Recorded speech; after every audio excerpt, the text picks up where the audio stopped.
આજકાલ ઘણા કેસોમાં જોવા મળે છે કે ખોટું નામ, ખોટી ઓળખ અને મીઠી વાતો દ્વારા હિન્દુ છોકરીઓને પ્રેમ જાળમાં ફસાવવામાં આવે છે. માતા-પિતા જો સમયસર સાવધાન ન થાય તો પછી પરિવાર માટે ખૂબ જ મોટું દુઃખ સર્જાઈ શકે છે. માતા-પિતા માટે કડક સલાહ શું છે કે દીકરી સાથે ખુલ્લા દિલથી વાત કરો. ઘણા માતા-પિતા શરમ કે ડરથી આ વિષય પર વાત કરતા નથી. પણ જો દીકરીને કોઈ શંકાસ્પદ છોકરો સંપર્ક કરે તો તે તરત માતા-પિતાને કહી શકે એવું વાતાવરણ બનાવો. એ Facebook, Instagram, WhatsApp, social media સૌથી મોટો ટ્રેપ.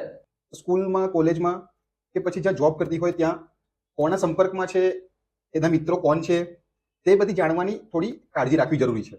જેના પર ફેક નામથી મિત્રતા, પછી પ્રેમ, પછી લગ્નનો દબાણ, આ એક સામાન્ય પેટર્ન બની ગયું છે. ઓળખ છુપાવીને સંબંધ બનાવવો ગુનો છે. જો કોઈ વ્યક્તિ પોતાનું સાચું નામ અથવા ઓળખ છુપાવીને સંબંધ બનાવે તો તે કાયદા મુજબ ગંભીર ગુનો બની શકે છે.